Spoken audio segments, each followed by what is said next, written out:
Hello everyone and welcome back to SK1 and we're back again with another video of mine and आज हम लोग फिर से one shot में second chapter class 12th की physics का कवर करने वाले हैं। You have already been told about it कि जैसा कि हमारे लास्ट वीडियो में हम लोगों ने electric charges and fields cover किया था, which I do acknowledge that didn't really go as good as it should have been, partly because क्योंकि हमारा फर्स्ट वीडियो था। So will definitely try to improve it, इसमें और थोड़ी excitement लाने की कोशिश करेंगे।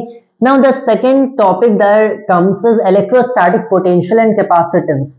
ये जो हमारा टॉपिक है ये बेसिकली आपको बताएगा, again introduce the general idea to you कि इलेक्ट्रोस्टैटिक्स पूरी की पूरी गॉस लॉ से एक्सप्लेन हो सकती है अलोंग विथ अनदर थ्योरम। आपने एक गॉस लॉ दिया एंड एक और सर्टेन थ्योरम दे दिया तो पूरे इलेक्ट्रोस्टैटिक्स आप समझ सकते हो, आपको इलेक्ट्रोस्टैटिक पोटेंशियल की कोई जरूरत पड़ती नहीं है। But I will first tell you कि इसे फिर हम लोग पढ़ते क्यों हैं। इसे इस रीजन से पढ़ते हैं कि ये जो हमारा दूसरा थ्योरम है which we'll shortly study after we go through well electrostatic potential and capacitance, you'll study कि ये डायरेक्टली इंप्लाई करता है the existence of something called electrostatic potential and even though it implies so mathematically। तो the reason हम लोग electrostatic potential study करते हैं कि हम लोग इलेक्ट्रोस्टैटिक फील्ड को इलेक्ट्रोस्टैटिक पोटेंशियल से रिप्लेस कर सकते हैं। आपको पता है कि इलेक्ट्रिक फील्ड एक वेक्टर क्वांटिटी है, तो हमें पता चलता है कि वेल इलेक्ट्रिक फील्ड की कुछ ऐसी एग्जिस्टेंस है कि ये गॉस लॉ को फॉलो करता है एंड एक और थ्योरम है वेल उसे फॉलो करता है and then you realise that ये बेसिकली प्रेडिक्ट करता है कि आपका एक इलेक्ट्रिक पोटेंशियल नाम की भी एक क्वांटिटी हो सकती है and it exist such that आप इलेक्ट्रिक पोटेंशियल को कैलकुलेट कर सकते हो एंड वहां से आप इलेक्ट्रिक फील्ड को कैलकुलेट कर सकते हो। एंड अगर आप पहले इलेक्ट्रिक पोटेंशियल को कैलकुलेट करते हो तो जो चीजें होती है वो ज्यादा सिंपल हो जाती हैं क्योंकि एक स्केलर क्वांटिटी होती है एंड सिंस ये एक स्केलर क्वांटिटी तो इसे कंप्यूट करना ज्यादा इजी है। आप यहां से डायरेक्टली इलेक्ट्रिक फील्ड कैलकुलेट कर सकते हो and well you have your electric field.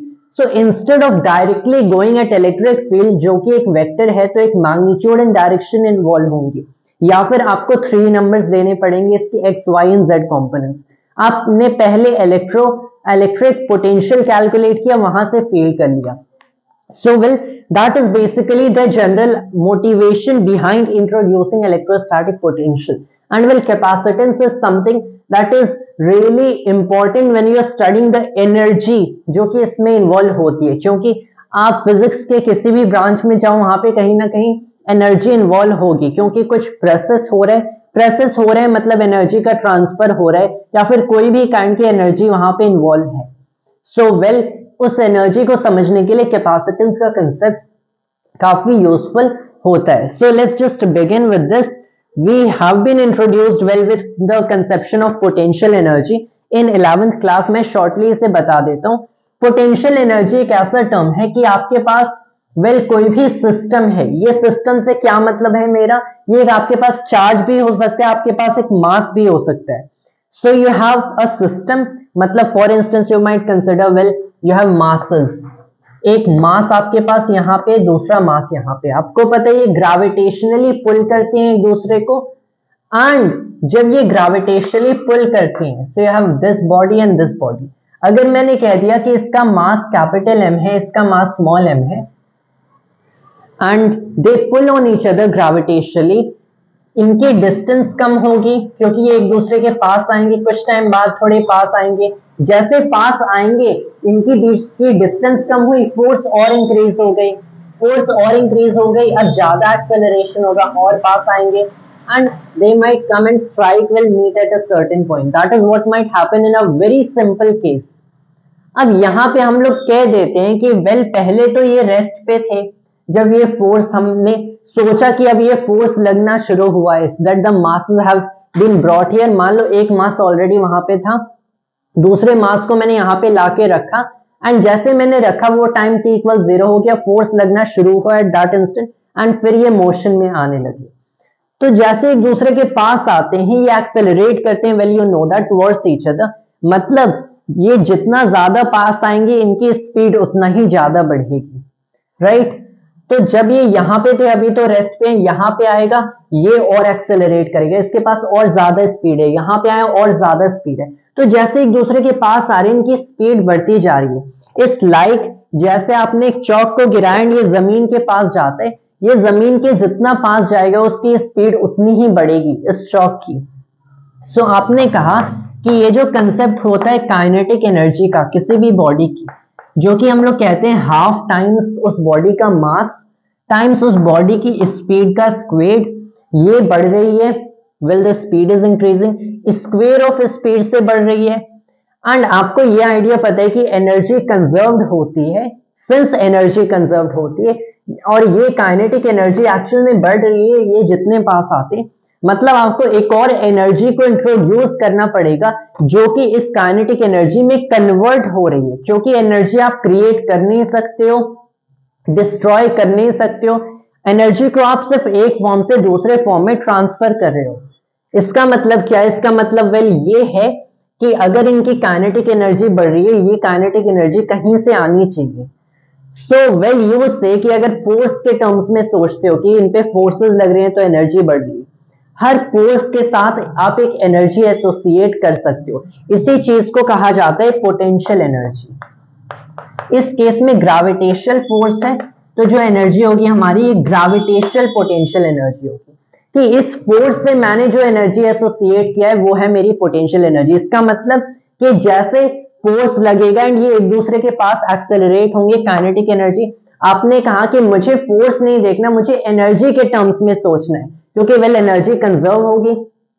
सो आई से कि आपके पास है इस फोर्स के लिए एक काइंड की एनर्जी जिसे पोटेंशियल एनर्जी कहेंगे, एंड जैसे बॉडीज पास आती हैं पोटेंशियल एनर्जी डिक्रीज करती है क्योंकि ये काइनेटिक एनर्जी में कन्वर्ट हो रही है। एक पोटेंशियल एनर्जी डिक्रीज की तो काइनेटिक एनर्जी इंक्रीज की, दोनों का सम हमेशा कांस्टेंट होगा, total energy will constant, conservation of energy. तो इस केस में हम लोगों ने ग्रेविटेशनल पोटेंशियल एनर्जी इंट्रोड्यूस किया। यही चीज चार्जेस के लिए भी कही जा सकती है कि अगर आपके पास एक चार्ज है यहाँ पे कैपिटल क्यू, एक चार्ज है स्मॉल क्यू, ये अट्रैक्ट कर रहे हैं, मे बी रेपेल कर रहे हैं, अब कुछ भी पॉसिबल हो सकता है। तो लेट्स से फॉर इंस्टेंस ये एक दूसरे को वेल अट्रैक्ट कर रहे हैं। जब ये एक दूसरे को अट्रैक्ट करते हैं इसका मतलब इनके अनलाइक साइंस है। सो यू से कि जैसे अट्रैक्ट करेंगे इनकी एनर्जी वेल जो kinetic energy of each body है it is given by this, attract करेंगे एक दूसरे के पास आएंगे तो इंक्रीज होगी। अब क्योंकि इनके बीच इलेक्ट्रोस्टैटिक फोर्स है तो ऑब्वियसली एनर्जी इंक्रीज हो रही है, बट अगेन फोर्स के टर्म्स में नहीं सोचने, हमें एनर्जी कंजर्वेशन देखना है। मतलब कोई दूसरी एनर्जी होगी जो कि यहाँ पे डिक्रीज कर रही है तो यहाँ पे इनकी काइनेटिक एनर्जी इंक्रीज कर रही है।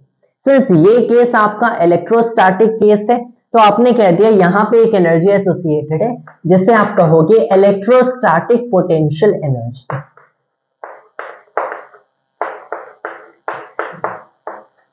तो आपने कहा यहाँ पे इलेक्ट्रोस्टैटिक पोटेंशियल एनर्जी डिक्रीज कर रही है जिसकी वजह से काइनेटिक एनर्जी विल इंक्रीज कर रही है। तो अगर ये जो इलेक्ट्रोस्टैटिक पोटेंशियल एनर्जी है ये डिक्रीज कर रही है जैसे मासेस और पास आ रहे हैं, क्या जब मासेस दूर जाएंगे तब ये electrostatic potential energy will increase करेगी? You can see something like this कि जैसे आपने मासेस को दूर भेजा, so it's something like maybe दूर भेजा नहीं है लेकिन sorry charges in this case charges repel ही करते हैं सेम साइंस के, प्लस प्लस। सो अगर चार्जेस सेम साइन के हैं तब ये एक दूसरे को रेपेल करेंगे, जैसे एक दूसरे को रेपेल करते हैं तब again distance between them increase करती है। तो आपको ये लग रहा होगा कि इस केस में डिस्टेंस बिटवीन देम तो वेल अब इंक्रीज कर रही है। इसका मतलब क्या होना चाहिए कि ये जो इलेक्ट्रोस्टैटिक पोटेंशियल एनर्जी ये इंक्रीज करना चाहिए क्योंकि जैसे डिस्टेंस डिक्रीज कर रही थी तो ये पोटेंशियल एनर्जी डिक्रीज कर रही थी। बट द थिंग इज कि इस केस में भी इलेक्ट्रोस्टैटिक पोटेंशियल एनर्जी को इंक्रीज करना डिक्रीज करना चाहिए। क्यों? क्योंकि जैसे दूर जाएंगे तो उस केस में भी आपकी काइनेटिक एनर्जी बढ़ेगी एंड उस केस में भी अगर आपकी काइनेटिक एनर्जी बढ़ती है तो ये पोटेंशियल एनर्जी से ही आनी चाहिए। तो हमें पता चलता है कि इलेक्ट्रोस्टैटिक पोटेंशियल एनर्जी वेल अगर दोनों चार्जेस सेम साइन के हैं तो क्लियरली रेपेल कर रहे हैं, उस केस में जब इनकी डिस्टेंस बढ़ेगी तब ये एनर्जी विल इंक्रीज करेगी।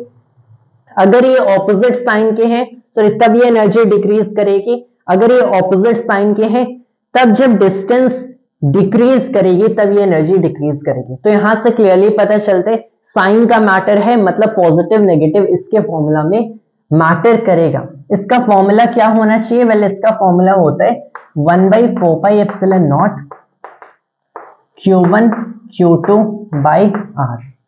1 2 लिख देते हैं कि 1 और 2 के बीच का डिस्टेंस। वेल इस फॉर्मूला का डेरिवेशन कहां से आया? सो आई थिंक यहाँ पे डेरिवेशन दिया होगा कि नहीं। Well it has been given certainly in terms of work, but we are mostly doing one shot videos, so मैंने यहाँ पे बस इसका आपको जनरल मोटिवेशन बता दिया, and you might well want to accept कि हाँ यही होता है, because that is exactly what have been told by my sister, not very deep, not very mathematically rigorous, हमें ज्यादा डेरिवेशन नहीं करना है। मैं आपको ये बता देता हूँ कि ये फॉर्मूला कहाँ से मिलता है, not exactly show you the derivation. So what I tell you is कि जैसे चार्जेस रेपेल करते हैं मे बी एक दूसरे को या फिर अट्रैक्ट करते हैं, कैसे भी इंटरेक्शन हो रही है, जैसे भी फोर्सेस लग रहे हैं, तो जब ये फोर्सेस लग रहे हैं आपने सोचा कि दैट वेल आपने एक चार्ज को फिक्स कर दिया, एंड जैसे आपने एक चार्ज को फिक्स किया आप दूसरे चार्ज को उसके पास ले जा रहे हो। अगर वो इस चार्ज को रेपेल करे तो दूसरे को पास ले जा रहे हो, ऐसे पास ले जा रहे हो कि यहाँ पे कांस्टेंट वेलोसिटी से ऐसा कर रहे हो कि काइनेटिक एनर्जी में कोई चेंज नहीं आएगी। एंड अगर काइनेटिक एनर्जी में कोई चेंज नहीं आएगी, आपने इसे और पास ले गया, then you think that well you can certainly write कि आपने कितना वर्क किया है इसे यहां से यहां तक लाके रखने में, एंड जितना आपने वेल वर्क किया है वो एसोसिएट हो सकता है एक सर्टेन नंबर से जो कि यहाँ पे पोटेंशियल एनर्जी है। ऐसा क्यों? क्योंकि सिंस आप इसे जीरो चेंज इन स्पीड से वहां पे ले जाना चाहते हो, आपको क्लियरली पता है कि आपको फोर्स लगाना पड़ेगा opposite to the direction of electrostatic force. मतलब अगर ये रेपेल कर रहे हैं तो आपने इस चार्ज को फिक्स किया, ये इसे रेपेल कर रहा है तो आपको इस डायरेक्शन में फोर्स लगा के इसे यहां से यहां तक रखना पड़ेगा। तो यहां से यहां तक जब लाके रखे, you will write work done bye you on the charge will be equal to integral of your force applied dot will ds from this point to this point, and आपने कितना फोर्स लगाया? Same magnitude to the electrostatic force opposite direction, so minus integral from 1 to f dot ds, right. तो यहाँ पे आपको clearly पता चला that well आप इससे एक सर्टेन नंबर एसोसिएट कर सकते हो which is right here potential energy. आपको पता है जैसे ग्रेविटेशन की डायरेक्शन, जैसे ग्रेविटेशन में कि ग्रेविटेशनल पोटेंशियल एनर्जी की डेरिवेशन होती है। So I think that is all I will tell you over the formula for this one. आपको जानना क्या है कि यहाँ पे क्या रिलेशन है exactly between work and this particular form of potential energy. So you know कि आपको ये फॉर्मूला तो पता होगा, work done is negative change in potential energy, specially in the case of gravitation. यहाँ पे एक चीज जो कि काफी कंफ्यूजिंग हो जाती है, इस पे क्वेश्चंस में भी आ सकते हैं, इज व्हाट वर्क डन, कि work done on the object, work done by the object, work done well अगर ऑन द ऑब्जेक्ट है तो बाय व्हाट, बाय यू और बाय द एक्सटर्नल फील्ड। तो आपको ये समझना है कि कोई भी सिस्टम हो, कोई भी आपके पास सिस्टम हो, वो नेचुरली उस डायरेक्शन में मूव करते हैं जहां पे उसकी एनर्जी डिक्रीज करेगी। सो इट्स लाइक आपने एक चौक को यहां पे रखा है एंड यू ड्रॉप इट, ये चौक नीचे गिरेगा, it falls to the ground and it falls, कि जैसे ग्राउंड पे गिरेगा इस पूरे सिस्टम की, इस चौक की एंड अर्थ के जो सिस्टम है इसकी एनर्जी डिक्रीज कर गई। क्यों? क्योंकि वेल ये डिक्रीज के इसके चौक के काइनेटिक एनर्जी में कन्वर्ट होने के लिए। So you might consider this कि नेचुरली ये ऐसे डायरेक्शंस में चल रहा है जहां पे जैसे इसकी एनर्जी डिक्रीज करेगी, लेकिन ऐसा भी हो सकता है कि डिक्रीज की फिर काइनेटिक एनर्जी फिर से इंक्रीज कर गई इसमें, फिर डिक्रीज करी, एक oscillatory case, we are not considering that. So the work done if you write it as negative change in this potential energy, so you can clearly see कि जब ये चौक अगर मैंने ऊपर फेंका है, मैंने फोर्स लगाया है, तो इस चौक की काइनेटिक एनर्जी कम होती है एंड वेल इस चौक की gravitational potential energy chalk and earth की इंक्रीज करती है। बट जैसे ये चौक पीक पे आएगा, अब इसकी जो फोर्स है ऑफ ग्रेविटी उसी डायरेक्शन में लगेगी जिसमें ये गिरेगा जहां पे इसका डिस्प्लेसमेंट होगा, otherwise they are opposite, right. तो इस केस में अब चॉक की एनर्जी इंक्रीज करेगी। So it also very much matters कि क्या काइनेटिक एनर्जी इन्वॉल्व है या फिर काइनेटिक एनर्जी इन्वॉल्व नहीं है। So you have to think in this terms that well यहाँ पे एक फिक्स चार्ज रखा, यहाँ पे एक फिक्स चार्ज रखा, if they are repelling each other and इसको मैंने सॉरी ये चार्ज फिक्स्ड नहीं है, अगर ये मेरा फिक्स्ड चार्ज है सो यू से कि ये जो पॉजिटिव क्यू होगा इसको अगर मैंने इस पॉइंट 1 से इस पॉइंट 2 तक लाया, सो यू कैन क्लियरली सी कि इस डायरेक्शन में डिस्प्लेसमेंट होगा डेल्टा वेक्टर एस में भी, और vector s what you want to call it from point 1 to point 2, the total work done on the chalk by my external force should well be equal to negative integral from point 1 to point 2 vector the electrostatic force dot d vector s। यहाँ पे electrostatic force मैंने लिख दिया क्योंकि zero change in kinetic energy consider कर रहे हैं, तो मैं भी उतना ही फोर्स लगाऊंगा जितना इलेक्ट्रोस्टैटिक फोर्स उस पे लग रही है, ऑपोजिट डायरेक्शन में मैं लगा दूंगा ताकि कोई चेंज इन काइनेटिक एनर्जी ना आए। I am writing it this way, right. अब अगर मैं इसे इस तरीके से लिखता हूं, this is the work that is done by external means, से कुछ ऐसे लिख देते हैं बाय एक्सटर्नल मीन्स। तो अगर वर्क डन अगर कोई एक्सटर्नल मीन्स है ही नहीं, उस केस में क्या होगा, ये चार्ज या मेरा फिक्स है, तो अगर कोई एक्सटर्नल मीन्स नहीं है तब ये चार्ज तो सीधे बाहर जाएगा। इसका मतलब the work done by the electrostatic field itself क्या होता है, integral from point 1 two point 2, या फिर पॉइंट 1 एंड पॉइंट 2 तो आप लिखते ही नहीं, right. The electrostatic force dot D vector x S. So this is how the system progresses naturally. इसका मतलब क्या है कि कैसे अगर कोई दूसरा एक्सटर्नल फोर्स नहीं है, हमारे पास यही इलेक्ट्रोस्टैटिक फील्ड सारी एक्ट कर रही है, तब उस केस में ये इंटीग्रल काम करता है आपका कि ये इलेक्ट्रोस्टैटिक वर्क होगा। Now you can certainly associate this thing with the change in और actually negative change in potential energy, क्योंकि जैसे ये चौक इससे दूर जाएगा, चौक सॉरी यहाँ पे चौक नहीं, यहाँ पे चार्ज है, ये चार्ज जैसे दूर जाएगा, चार्ज के पास काइनेटिक एनर्जी एक्वायर होगी, एंड चार्ज के पास काइनेटिक एनर्जी कहां से आ रही, कोई एक्सटर्नल मींस है नहीं जो कि एनर्जीज मेंटेन करे, तो इलेक्ट्रोस्टैटिक पोटेंशियल एनर्जी ही कन्वर्ट होनी चाहिए। तो जैसे ही चार्ज बाहर जा रहे हैं, इलेक्ट्रोस्टैटिक पोटेंशियल एनर्जी कम हो रही है एंड इसकी काइनेटिक एनर्जी बढ़ रही है, मतलब इस केस में इलेक्ट्रोस्टैटिक पोटेंशियल एनर्जी कम हो रही है। So you are saying that well the potential energy at one point, जब ये पॉइंट मान लो अब मैंने यहाँ पे इसको पॉइंट 0 कह दिया एंड यहाँ पे पॉइंट 1 है, तो this at point 0 was greater than it is at point 1, क्योंकि अब ये कम हुई है। इसका मतलब क्या है कि change in electrostatic potential energy certainly negative है, the change in electrostatic potential energy negative है। अब यहाँ पे जो work done by electric force होगा ये तो पॉजिटिव होगा क्योंकि फोर्स इस डायरेक्शन में लग रही है, डिस्प्लेसमेंट भी यहाँ पे हो रहा है, तो ये तो पॉजिटिव है। इसका मतलब क्या है, इसका मतलब इलेक्ट्रोस्टैटिक जो वर्क होगा ये नेगेटिव ऑफ डेल्टा यू के इक्वल है। एंड जैसे हम लोगों ने ग्रेविटेशनल फोर्स में बताया वही चीज यहाँ पे काम करती है। एक चीज को ध्यान में रखते हैं कि मैंने एग्जैक्टली ये इंटीग्रल कैरी आउट नहीं किया, ये चीज मैंने एनालॉजी ही ड्रॉ की है, लेकिन what I mainly wanted to tell you is about these signs कि ये जो आप W equals minus delta U लिखते हो ये इलेक्ट्रिक वर्क है कि अगर आपके पास एक्सटर्नल मींस नहीं है तब ये सिस्टम हमेशा ऐसा चलता है कि इसका पोटेंशियल एनर्जी कम हो, एंड ये जो वर्क होगा ये इस इलेक्ट्रिक फोर्स की वजह से या फिर इलेक्ट्रिक फील्ड की वजह से ये जो वर्क होगा वो है। So that is something I wanted to emphasise. Otherwise आप हमेशा ये इंटीग्रल कैरी आउट कर सकते हो कैसे, दैट वेल यू से कि ये ds क्या है, well this is increasing distance between positive and positive charges. तो आप बेसिकली कुछ ऐसे लिखोगे that well it is 1/4 pi epsilon not q1 q2 over में क्या हो गया द डिस्टेंस। तो यहाँ पे अब डिस्टेंस ऑलरेडी क्या है, इस डिस्टेंस को कह दो s12। अब मैं और that will really get confusing, तो r12 अभी भी लिखते हैं और जस्ट r लिख देते हैं। सो ओवर में r का स्क्वायर ds, अब यहाँ पे r and d s related है, ऐसा क्यों? ये इसलिए रिलेटेड है कि जैसे ये आगे डी एस जाता है तो इनका डिस्टेंस इंक्रीज हो जाता है।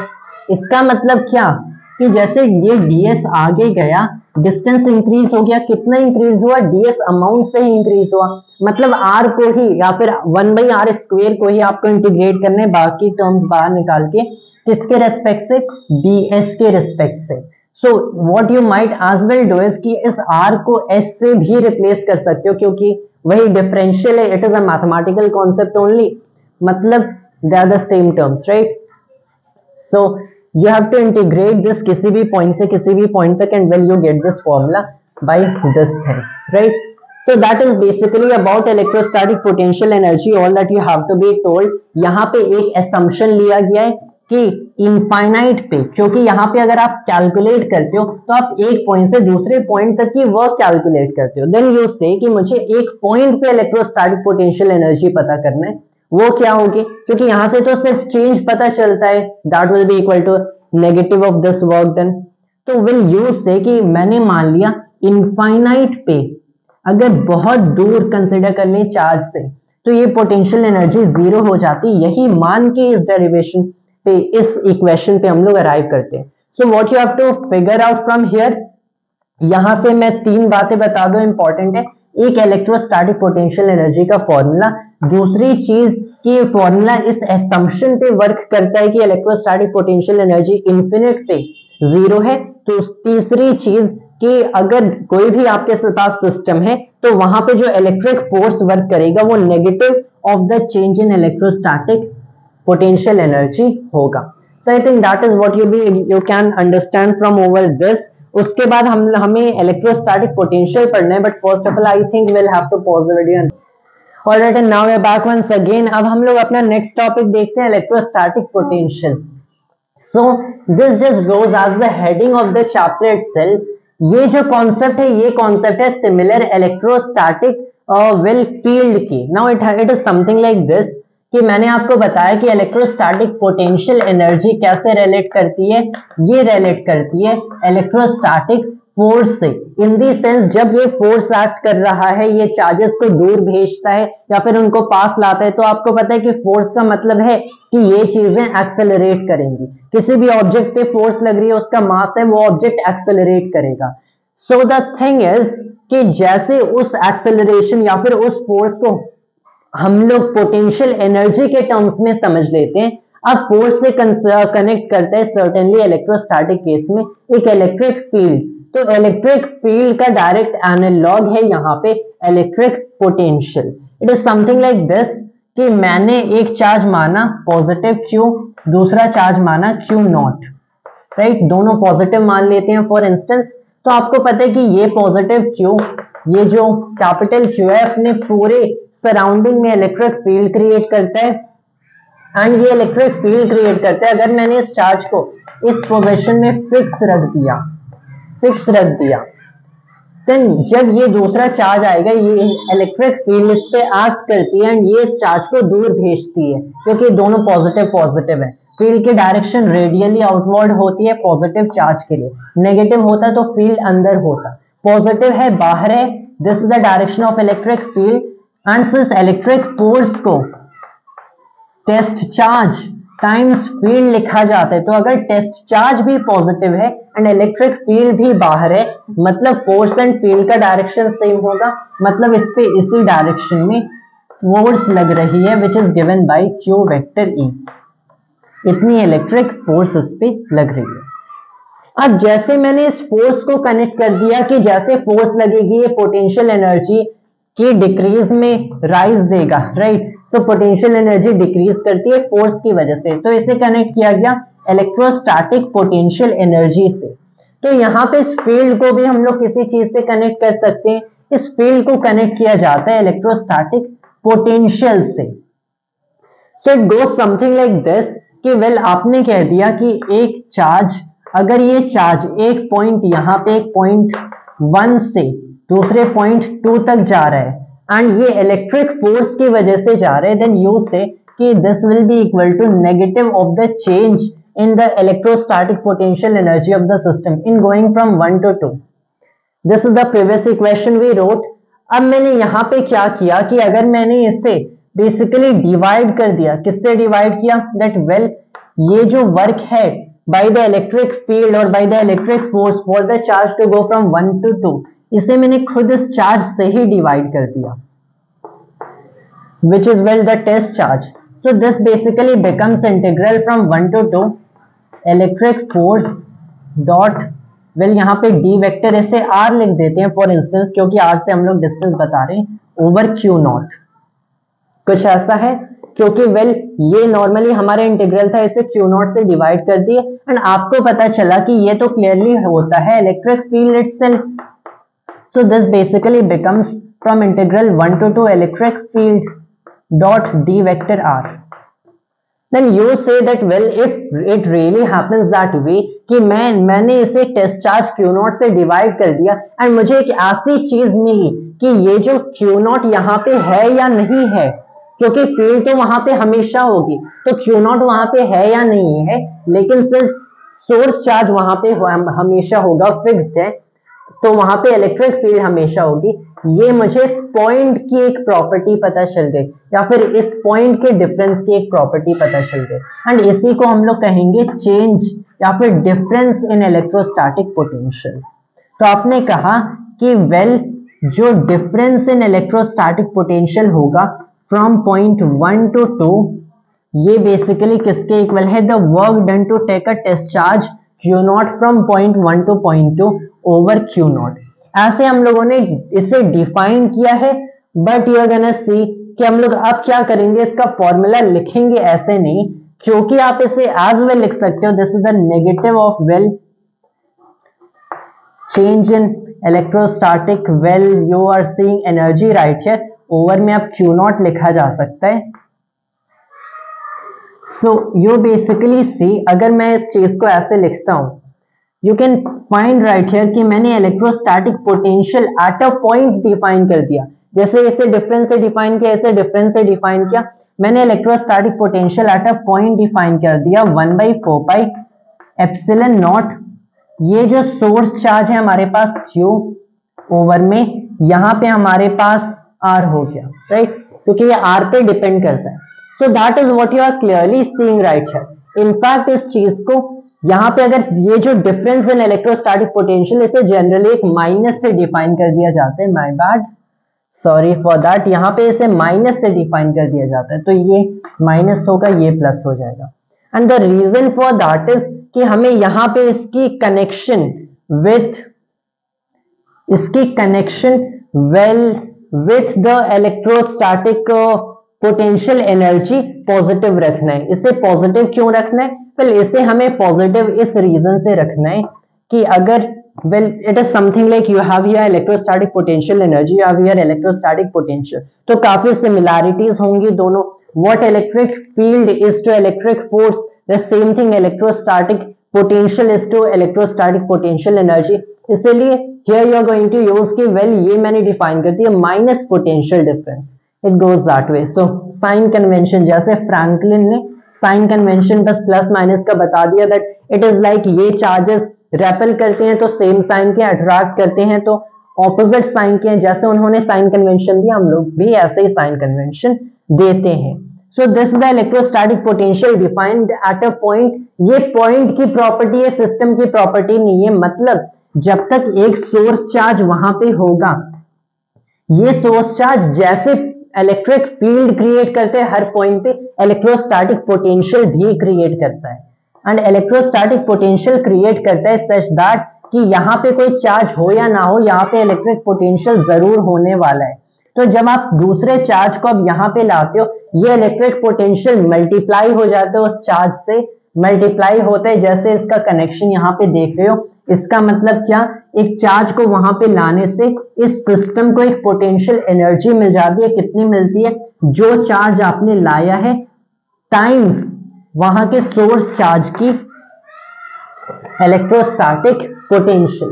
तो दो फॉर्मूला ध्यान में रखना है, एक तो electrostatic potential due to a point charge क्या होगा 1/4 pi epsilon naught, point charge divided by the distance, किस डिस्टेंस पे कैलकुलेट करे हो, यहाँ पे कैलकुलेट करे हो तो ये डिस्टेंस रख दो, यहाँ पे कैलकुलेट करे हो ये डिस्टेंस रख दो, डिवाइडेड बाय द डिस्टेंस। दूसरा फॉर्मूला कि वहां पे किसी दूसरे चार्ज को रखने पे जैसे फील्ड एक्ट करती है तो ये फोर्स बन जाती है, दूसरा चार्ज रखोगे पोटेंशियल एनर्जी क्रिएट हो जाती है।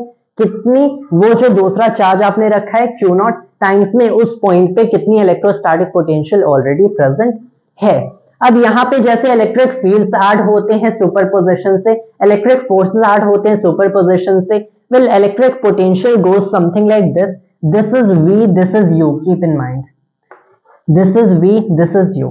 तो अगर आपके पास एक चार्ज है Q1 यहाँ पे, दूसरा चार्ज है Q2 यहाँ पे, आपको इस कॉमन पॉइंट पे एक इलेक्ट्रोस्टैटिक पोटेंशियल पता करना है। सो इट्स लाइक Q1 की वजह से इस पॉइंट पे कितना इलेक्ट्रोस्टैटिक पोटेंशियल हो पता करो, Q2 की वजह से इसी फॉर्मूला से कितना इलेक्ट्रोस्टैटिक पोटेंशियल होगा पता करो।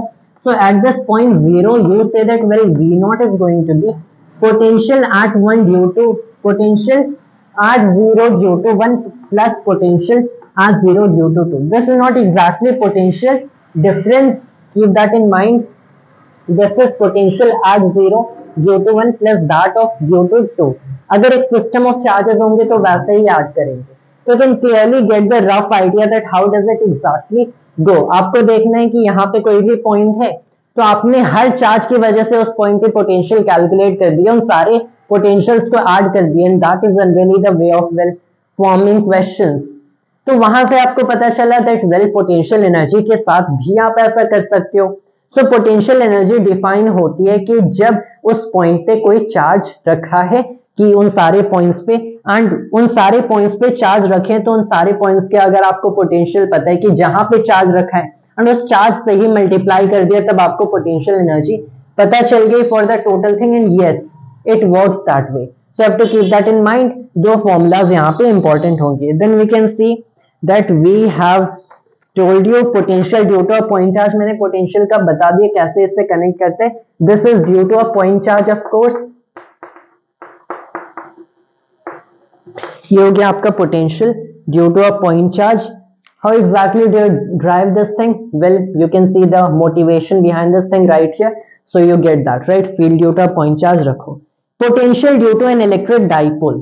अब potential due to an electric dipole, I don't really feel the need to derive exactly the formula, but I am going to again tell you जैसा superposition काम करता है, and the same way you are adding potential कि अगर एक point Q यहाँ पे है, एक negative Q यहाँ पे है, एंड दोनों के सेम मैग्नीट्यूड से आपको यहाँ पे कहीं इलेक्ट्रिक पोटेंशियल पता करना है। सो यहाँ पे कितना इलेक्ट्रिक पोटेंशियल वेल होगा। सो it goes something like this that positive Q यहाँ पे कितना पोटेंशियल क्रिएट करेगा, नेगेटिव कितना करेगा। पॉजिटिव भी हो सकता है, नेगेटिव भी हो सकता है। सो यू से कि पॉजिटिव यहाँ पे कुछ डिस्टेंस हम लोग लिख सकते हैं, अगर ये भी वही डिस्टेंस है तो पॉजिटिव की वजह से कितना पोटेंशियल क्रिएट हुआ, 1/4 pi epsilon not Q by well इस डिस्टेंस को क्या करें, इसे डी कह देते हैं, डी। ये जो नेगेटिव की वजह से पोटेंशियल कितना क्रिएट हुआ, 1/4 pi epsilon not minus Q by D, अगर उतना ही डिस्टेंस है। एंड जब आप पोटेंशियल्स को ऐड करो आपको पता चले यहाँ पे जीरो पोटेंशियल है। So what exactly does this mean? Well, it is something like this कि वहां पे अगर जीरो पोटेंशियल है इसका ये मतलब नहीं है कि वहां पे चार्ज को रखे तो कोई फोर्स एक्ट नहीं करेगी, क्योंकि आपने डाइपोल के फील्ड की एट अ पॉइंट में डेरिवेशन पढ़ा होगा कि वेल वहां पे इलेक्ट्रिक फील्ड एग्जिस्ट करती है। तो जीरो पोटेंशियल का खुद इसमें ही ये मतलब नहीं होता वहां पे कोई फोर्स नहीं होगी। इसका ये मतलब होता है कि अगर आपने यहाँ पे कोई चार्ज रखा है, कोई दूसरा चार्ज रख दिया, तो इस चार्ज की वजह से इस सिस्टम में कोई इलेक्ट्रोस्टैटिक एनर्जी ऐड नहीं होगी। जिस पॉइंट पे जीरो पोटेंशियल है मतलब उस पॉइंट पे किसी चार्ज को रखने से कोई इलेक्ट्रोस्टैटिक पोटेंशियल एनर्जी नहीं बढ़ेगी, राइट। तो इसकी वजह से कोई इलेक्ट्रोस्टैटिक पोटेंशियल एनर्जी नहीं बढ़ रही है। किसी और पॉइंट पे कैलकुलेट करना है, इस पॉइंट पे तो इस पॉइंट पे सर्टेनली पोटेंशियल दिख रहा है। That is exactly how it goes. अब यहाँ पे देखा जाए तो डाइपोल की एक्सिस पे, आई थिंक डाइपोल की एक्सिस पे किसी दूसरे पॉइंट पे कैलकुलेट किया गया। You can just look up in the NCERT जो भी फॉर्मूलाज गिवन है, and according to what we have been telling इनकी इसकी और थोड़ी डिटेल डिस्क्रिप्शन मिल जाएगी। So it is something like this. Normally I try to go a little more than what the textbooks normally tell you, उसमें और मैं depth add करने की कोशिश करता हूँ, but this time well you know we have to cut it short. So you can look about some things. यहाँ पे एक डेरिवेशन गिवन है, यू कैन चेक कि किस चीज का फॉर्मूला है for potential. I think only about axis ही होना चाहिए. Due to a system of charges मैंने बता दिया how they are getting directly added. अब हमें एक बात करनी है इक्विपोटेंशियल सर्फेसेस की. So I think first I will rub all of it and then we proceed further. So first I am going to pause the video and rub all. अब हम लोगों ने बता दिया कि जैसे फोर्सेस कनेक्ट होते हैं पोटेंशियल एनर्जी से, वैसे पोटेंशियल कनेक्ट होते हैं इलेक्ट्रिक फील्ड से. एंड वेल ये स्केलर है. So now what we have to actually see is कि इनके बीच क्या कनेक्शन ड्रॉ हो सकती है. But even before that will see for something else. And this is well something like this कि जैसे आपने इलेक्ट्रिक फील्ड के लिए इलेक्ट्रिक फील्ड लाइंस बता दी कि आपके पास इलेक्ट्रिक फील्ड है तो आपके पास इलेक्ट्रिक फील्ड लाइंस है. तो क्या पोटेंशियल के लिए भी ऐसी कोई चीज एग्जिस्ट करती है? तो यस एग्जिस्ट करती है, लेकिन ये लाइंस नहीं, ये सरफेसेस होते हैं जिन्हें कहा जाता है इक्विपोटेंशियल सरफेस. एक इक्विपोटेंशियल सरफेस होता क्या है? Well it is something like this कि आपके पास कोई भी चार्ज है, मान लो पॉजिटिव क्यू चार्ज है. आपने इस चार्ज की वजह से नियर बाई पॉइंट्स पे इलेक्ट्रोस्टैटिक पोटेंशियल देखा. सो it is something like this कि इस पॉइंट पे एक डिस्टेंस r पे कितनी पोटेंशियल होगी? वेल कुछ अमाउंट की पोटेंशियल होगी certainly. Let's call it v at r. अब इतनी ही डिस्टेंस r पे अगर आप इस डायरेक्शन में गए तो उतनी ही पोटेंशियल होगी, क्योंकि एक स्केलर है एंड सिर्फ डिस्टेंस पे डिपेंड करेगी जितने दूर आप चार्ज से जा रहे हो. तो यहाँ पे भी उतनी ही पोटेंशियल एग्जिस्ट करेगी अगर आप इस डायरेक्शन में भी उतने ही डिस्टेंस पे जाते हो. अगर इस डायरेक्शन में भी उतने ही डिस्टेंस पे जाते हो तो सिंस पोटेंशियल के फॉर्मूला से ही 1/4 पाई एप्सिलॉन नॉट, यहाँ पे जो चार्ज कैपिटल Q होगा over the distance you go at, तो यहाँ पे भी उतनी ही पोटेंशियल एग्जिस्ट करेगी because it is a scalar well. तो किसी भी डायरेक्शन में जाओ तो यहां से इसके एक सर्कल में अगर आप ट्रैवल करो, इसके एक सर्कल में ट्रैवल करो, क्योंकि सर्कल इज समथिंग जिसके हर पॉइंट पे सेंटर से इक्वल डिस्टेंस होता है. तो इस पूरे सर्कल में या फिर 3 डायमेंशनली देखो तो इस पूरे स्फीयर के अक्रॉस आपको सेम पोटेंशियल मिलेगी. तो इसे हम लोग कह देंगे एक इक्विपोटेंशियल सरफेस. इक्विपोटेंशियल का मतलब ही है equi, right? You get that कि एक ऐसा सरफेस जहां पे हर पॉइंट पे इक्वल पोटेंशियल हो, तो सरफेस के will it is an equipotential surface. In that case इस पे हर एक पॉइंट पे इक्वल पोटेंशियल एग्जिस्ट करे.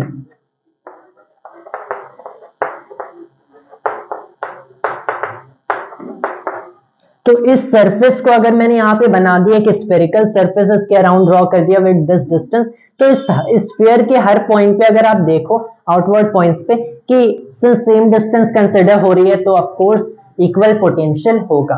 तो एक इक्विपोटेंशियल सरफेस ये हो गया. मैंने ऐसे एक छोटा सा स्फीयर बना दिया तो ये भी एक इक्विपोटेंशियल सरफेस है, क्योंकि इस सरफेस के हर पॉइंट पे वेल इक्वल पोटेंशियल है. और छोटा बनाइए, ये भी इक्विपोटेंशियल सरफेस है. मैंने इंस्टेड बड़ा सरफेस बना दिया, ये भी एक इक्विपोटेंशियल सरफेस है. तो यहाँ से एक चीज पता चलती है that well you have something like this कि कोई भी आपके पास चार्ज होगा उसके अराउंड अगर आप ऐसे सरफेसेस, ऐसे स्फीयर्स बना रहे हो, स्फेरिकल सरफेसेस, वो सारे इक्विपोटेंशियल सरफेसेस हैं. So that is basically what an equipotential surface is. And now next thing that you could see is कि यहां से जो इलेक्ट्रिक फील्ड लाइंस जाती है हर पॉइंट पे बाहर जाती है. And well, if it goes outside, so it is something like this. Electric field line is equipotential surface के किसी भी पॉइंट पे हमेशा परपेंडिकुलर होती है. This is one fact. Electric field line is perpendicular to equipotential surface at each and every point. ये इसके perpendicular होती है. And this is one very important point you see right here. It is important for the reason यहाँ से direct implication बन जाता है जो कि आपको कहलाता है well, it is the second Maxwell's equation for electrostatics. Even though ये जो चीज है ये यूनिवर्सली वैलिड नहीं है, ये सिर्फ वैलिड होगी in the case of electrostatics actually. Electrostatics के केस में वैलिड होती है। इलेक्ट्रोडायनेमिक्स मतलब इलेक्ट्रिसिटी भी है, मैग्नेटिज्म भी है, मे बी कोई चेंज कर रहे हैं एंड वेल यहाँ पे एग्जिस्ट कर सकते हैं, मैग्नेटिक फील्ड होगी, all that will cover shortly, तो वो भी एग्जिस्ट कर सकती है। लेकिन अगर ये जो चीजें हैं ये चेंज हो रहे हैं उस केस में ये वैलिड नहीं होता है। But this is very good concept I would say. अब यहाँ पे जो नेक्स्ट चीज देखनी है that well what is the connection between electric field and यहाँ पे पोटेंशियल, सॉरी इलेक्ट्रिक पोटेंशियल। तो जो कनेक्शन आप देखो फोर्स एंड पोटेंशियल एनर्जी के बीच, वेल यू से कि फोर्सेस एक डायरेक्शन में, मान लो एक्स डायरेक्शन में देख रहे हो, तो forces basically negative partial X derivative of the electric potential, right. Y direction में फोर्स देखा तो नेगेटिव पार्शियल वाई डेरिवेटिव।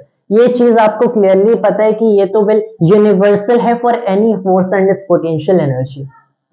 अगर यही y component of this force देखो तो negative partial y derivative of the electrostatic potential energy z direction में, तो negative partial z derivative, क्योंकि ये तो स्केलर है सॉरी, तो उसके कंपोनेंट्स नहीं होंगे। This is basically how it goes. तो आपने दोनों को डिवाइड कर दिया Q not and Q not से, इनफैक्ट दोनों को व्हाट, कोई भी इक्वेशन उठाओ, मान लो x डायरेक्शन के लिए, तो इसको Q नॉट से डिवाइड कर दो, Fx ओवर Q नॉट क्या होगा, द इलेक्ट्रिक फील्ड का x डायरेक्शन, इलेक्ट्रिक फील्ड का x component eight that point. तो ये हो गया माइनस, ये Q नॉट से डिवाइड हो, वेल कांस्टेंट है तो इसे इसके डेरिवेटिव के अंदर ले लो, U ओवर Q नॉट क्या होगा, potential at well that point, so minus partial x derivative of the potential eight that point.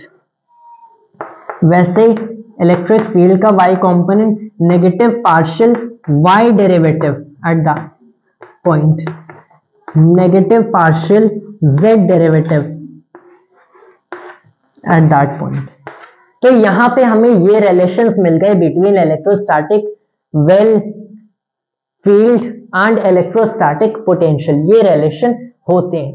तो एक चीज अगर आप यहाँ पे देख लो तो क्लियरली काफी फन चीज होती है, and this is that well when the electrostatic potential varies, ये चेंज करेगा किसी भी डायरेक्शन में, मान लो y and z को हटा दो, आप x डायरेक्शन में ट्रैवल कर रहे हो, तो आपने x डायरेक्शन में ट्रैवल किया, अगर कोई चेंज नहीं आएगा पोटेंशियल में, पोटेंशियल कांस्टेंट है, इसका मतलब वहां पे फील्ड जीरो हो जाएगा, in that case field zero हो जाता है।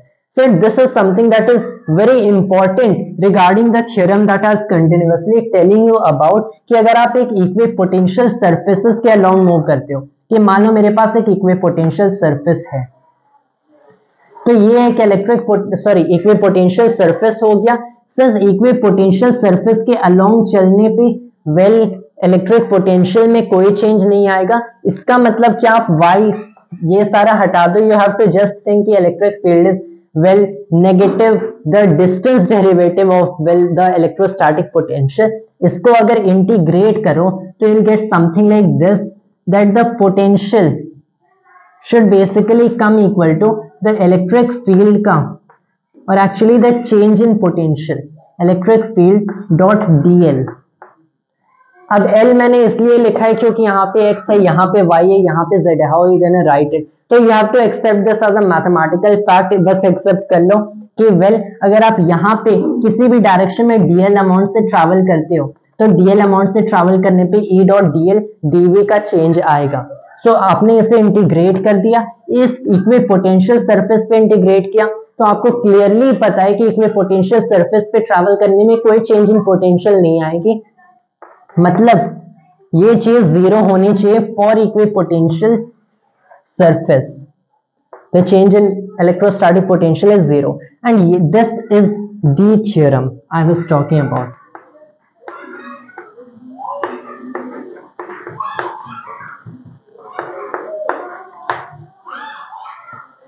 अब यहाँ पे इस चीज को अगर आप एक्चुअल में देखते हो, so this is one of the Maxwell's equation for electrostatics का case, this is for the case of electrostatics specifically, but very important, why, because it basically it also tells you कि अगर E dot dl हर point पे zero है and dl किस direction में, dl इस direction में, एंड इलेक्ट्रिक फील्ड एग्जिस्ट कर रही है, तो इलेक्ट्रिक फील्ड को dl की हर डायरेक्शन में हर पॉइंट पे परपेंडिकुलर होना होगा dl के, मतलब dl इस डायरेक्शन में which is along the surface, तो E यहाँ पे होगा, so which again tells you the fact कि इलेक्ट्रिक फील्ड बाहर की डायरेक्शन में होगी एंड इक्विपोटेंशियल सरफेस इसके परपेंडिकुलर होगा, so that verifies this thing universally for the case of electrostatics की electric field lines जो कि field से connect होते हैं are always going to be perpendicular to equipotential surface, जो कि along the distance traveled along equipotential surface dl से connect होता है. So that is what you have to know over here and that is what basically you have to know all about this thing. Potential energy of a system of charges देख लेते हैं. So I have told you about the potential of a system of charges and the potential energy is not something that is very much to add. मैंने already आपको बता दिया, उस point पे जो चार्ज रखा है उस पॉइंट की पोटेंशियल से मल्टीप्लाई कर दो. So that is potential energy due to that charge and due to the other charge that you can consider over here.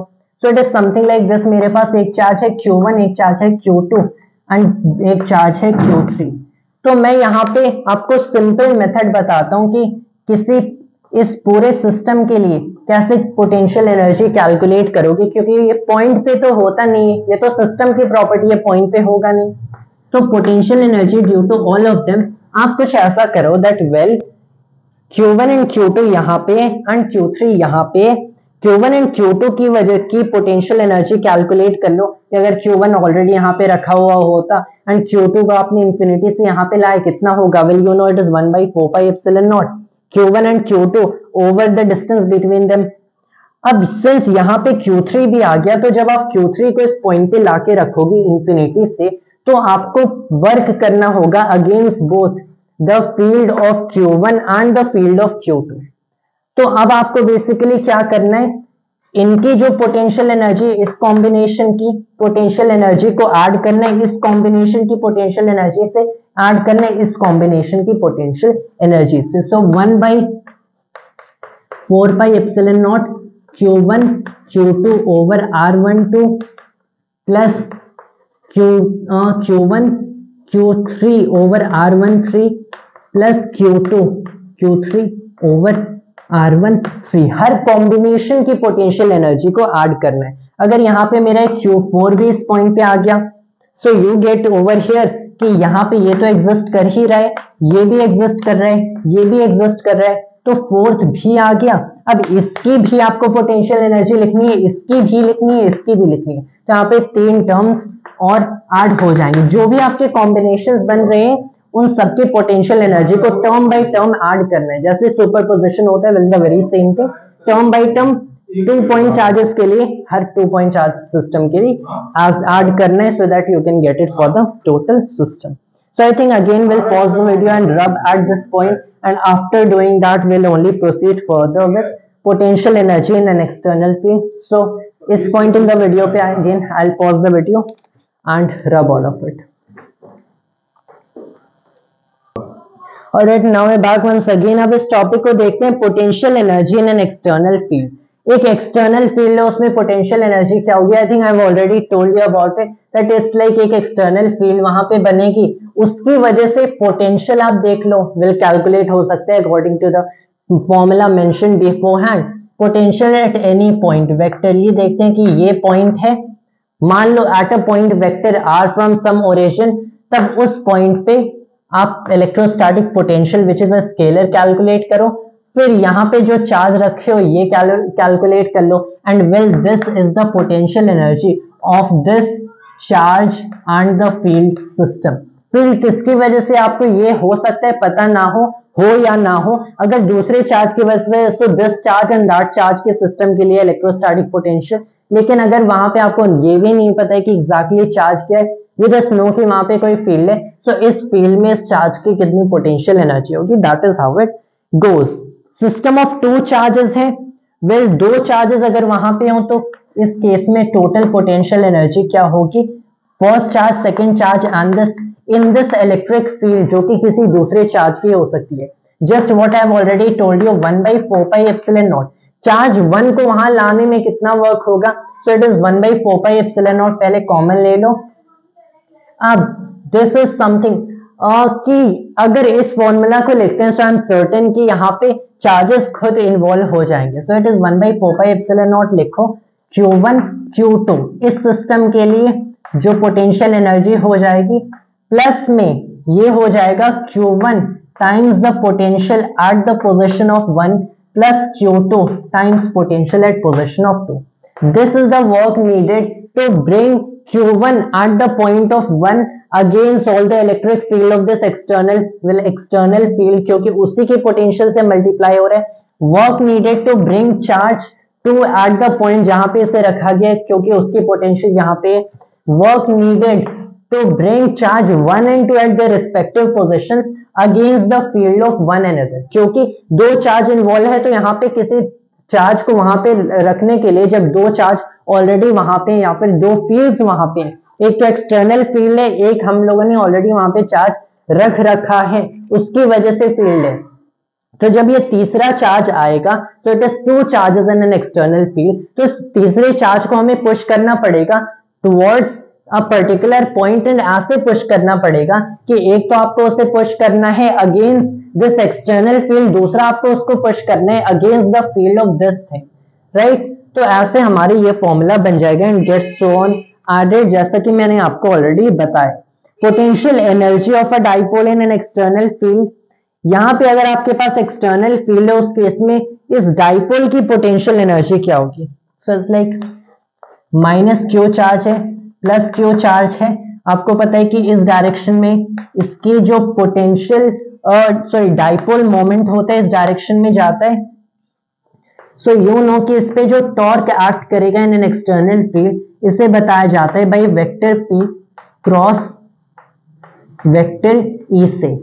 अब आपको ये भी शायद फॉर्मूला पता होगा that the work done by a torque is basically the integral of tau cross D theta vector. इसे as a vector लिखा जा सकता है, but let's just write it tau D theta, alright, assuming that way. तो अगर मैंने इसे tau D theta लिख दिया, so and I can certainly right this as the negative change in potential energy में भी, जैसे सिस्टम खुद को रिकॉन्फ़िगर करेगा according to this alignment with the electric field, ये सर्टेनली रोटेट करेगा, उसकी वजह से पोटेंशियल एनर्जी डेफिनेटली चेंज होने वाली है. तो आपको पता चल गया कि यहाँ पे इतने अमाउंट का will change in potential energy आ गया. कितना आया? This is the integral of p cross E d theta, which now can be written as integral p e sin theta d theta. p constant होगा clearly, क्योंकि इनकी distance change होगी नहीं, तो p आपने कांस्टेंट रख दिया, बाहर रख दिया. इलेक्ट्रिक फील्ड हम लोग कांस्टेंट यूनिफॉर्म फील्ड मान रहे हैं. Integral of sin theta d theta is negative cos theta, so minus p e cos theta. This is the change in potential energy. तो यहाँ पे हम लोगों ने पोटेंशियल एनर्जी के चेंज को माइनस दिस लिखा है, इसे माइनस पी डॉट ई भी लिखा जा सकता है, क्योंकि theta is the angle between vector P and vector E. So that is the change in electric potential energy after the certain rotation whatever is occurring. जो भी रोटेशन आपकी occur की है after theta angle, well that is the change in potential energy in this case. Think we are at the right formula. Yes, we are at the right formula.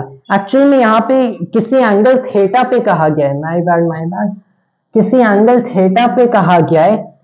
This is involved at an angle theta. Yup, the reason it is only at an angle theta, क्योंकि आपने P cross E जब consider किया है, so this is like P E sine theta. ये theta वो angle नहीं कि कितना इसने रोटेट किया है, since it is not the angle कि कितना इस पर्टिकुलर डाइपोल ने रोटेट किया है, बल्कि P और E के बीच कितना एंगल है, it is this angle. So definitely gets a lot of confusion when rotation is involved. So ये आपकी एक्चुअल में potential at an angle theta हो गई, potential energy at an angle theta.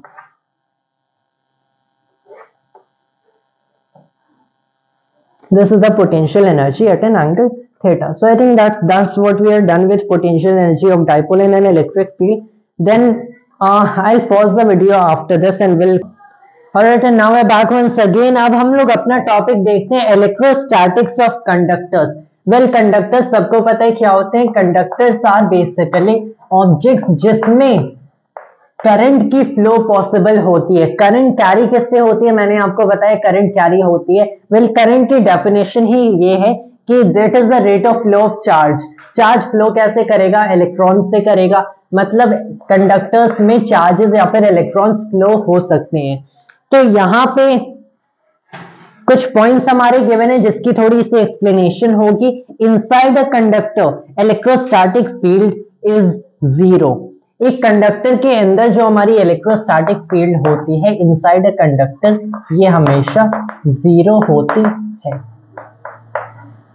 Inside a field electrostatic field zero क्यों होती है? Well यहाँ पे काफी कंफ्यूजन होती है। कुछ लोग इस टर्म को यूज करते हैं कि electrostatic field inside conductor zero है, ये एक्सप्लेन करने के लिए कि अंदर चार्जेस क्यों नहीं होते। एंड कुछ लोग इनफैक्ट ऐसा करते हैं कि अंदर चार्जेस क्यों नहीं होते, बेसिकली इसे यूज करते हैं to show electrostatic field zero क्यों होती है। कुछ लोग ऐसा करते हैं कि they follow the cyclic process electrostatic field. उनसे अगर पूछा जाए इलेक्ट्रोस्टैटिक फील्ड अंदर जीरो क्यों है, क्योंकि अंदर कोई चार्जेस नहीं है। अंदर कोई चार्जेस क्यों नहीं है, क्योंकि अंदर इलेक्ट्रोस्टैटिक फील्ड जीरो है।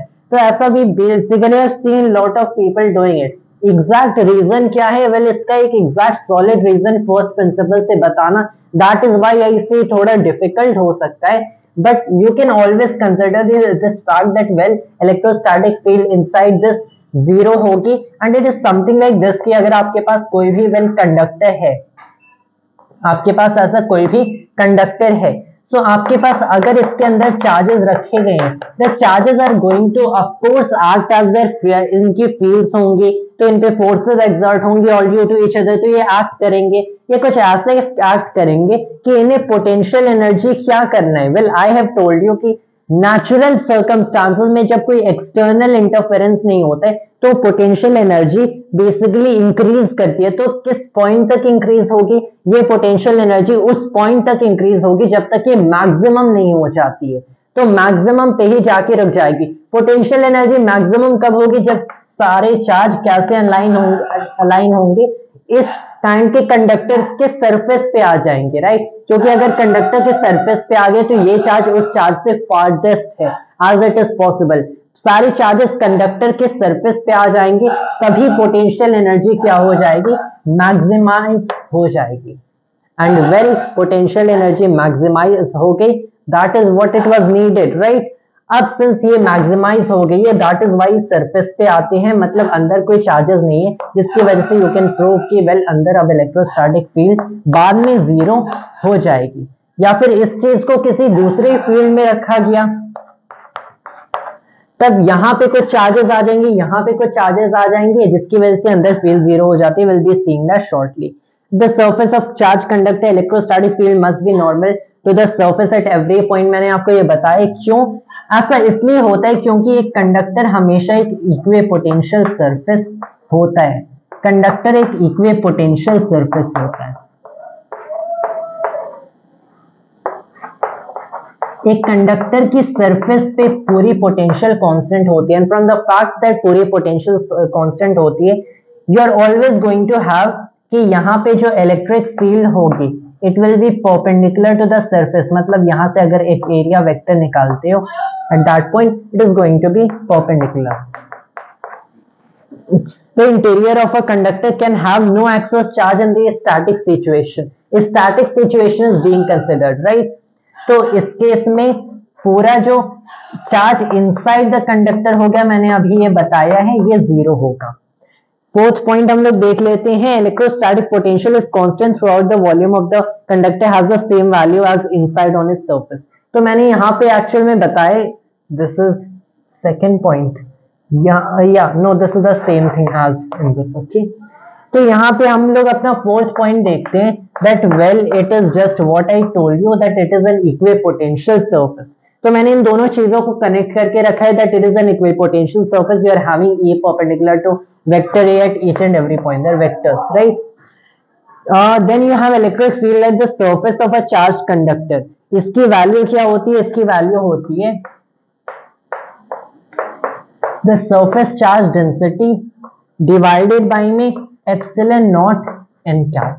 This is the value. अब यहाँ पे कोई भी आप गॉसियन सरफेस कंसिडर कर सकते हो, as you have been told, कोई भी गॉसियन सरफेस कंसिडर करो, वहां पे गॉस लॉ अप्लाई करो, you are always going to receive this value as has been done here. तो from here we can see आपकी एनसीईआरटी में बहुत ही शॉर्ट से डेरिवेशन है।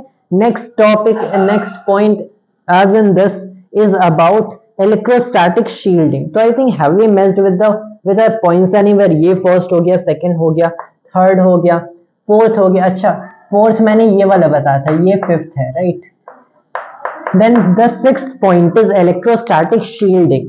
दिस टॉपिक इज अबाउट कि आपने अंदर इसके कोई चार्ज रखा है, इसके अंदर कोई चार्ज रख दिया, तो बाहर की फील्ड्स क्या यहाँ पे इस पे कोई इन्फ्लुएंस नहीं होता है। बाहर की फील्ड्स अंदर के किसी चार्ज को इन्फ्लुएंस नहीं कर सकते। यहाँ पे कोई क्यू नॉट है, आपके पास बाहर कोई भी फील्ड है, this is why it's called electrostatic shielding.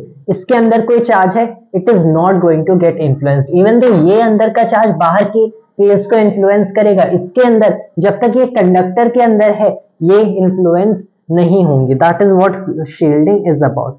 Next अगर हम लोग अपना टॉपिक देखें, so here we can get on with capacitors and capacitance. I think dielectrics and polarization is not something that is much to be told about.